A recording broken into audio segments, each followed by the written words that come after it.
amunera paridza. Azvizwa Ndapoti ndadzamirwa kani. Kuitonga tiri pachechi Kuitonga pari ufu. Magarira ake zve unoparidza. Uya unorowa. Mafongo enda unowabatikana akutoti nhengo dzinoenda. Fanika iro remafuneral. Unorowa. Ndadzamirwa iwe kani. Unorowa seri neseri. Maisara. Pana para rwiba wena. Unoparidza. Unomukana akuseka. Unorave pani. Unomukana akuseka. Unofema ngeusiku muzarani kule. Akomana. Upedza chokanopinda rufu wandakara asimbura yakuna tete bana nayo kuite ipapo. Aizo andisimi ba. Maikuru andisimi ba gore rakapera ndakamhanya usima. Ndikazochema ende ndandasima ili shumba. Batai kantode kubuda. Asimatorara. Arikurotonga munhu uri mubhazi. Ari mubhazi. Ndo zvaiita mwana wamainini wangu. Waiite sleep talking kutoende kusingi wosuke ndiro akana. Iyo sleep talking yakatonga. Inoafenda. Inobere rangu raguke gumba. Mochoti umwonditakura, umwotakure bere rangu. Ndinoedzerwa ndiri pano tikanyara tese. Ndinobatai.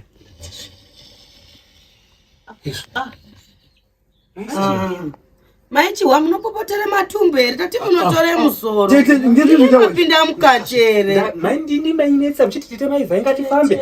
Aya kuti utore chito. Iyo maini muri. Iyo maisara. Nyara tete. Tete. Ndakamutaura kuti munhu adi kutanga arwariswa zve.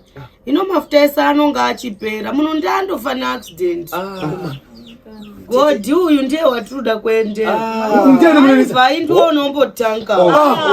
Vai murimo. Tete. Tete vai. Ruka handati dzako. Tete vai. Munakwenda. Tete garabasi. Garayi basi. Ndinokukwadza panapa. Nyararai. Tete ambai. Akwende. Imi. Hakuna kwaenda. Munakwenda. Munakwenda. Imi maisara. Maisara kwaenda. Hapana kwaenda. Garayi basi.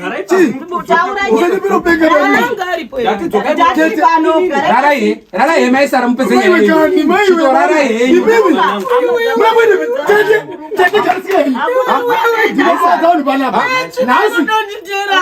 Rara maisara.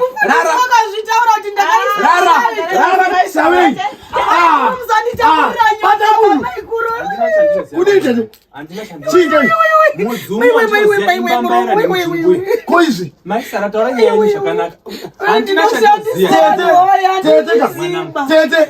tete ndo wakumanaka maiwekani maiwekani garayi basi tete munotisa asikutiza basi nyarare kushiko paramira mwenye kutani kodini ndinobudambura basa ndorwa dhimoni ripa muriroro tete ayo iwe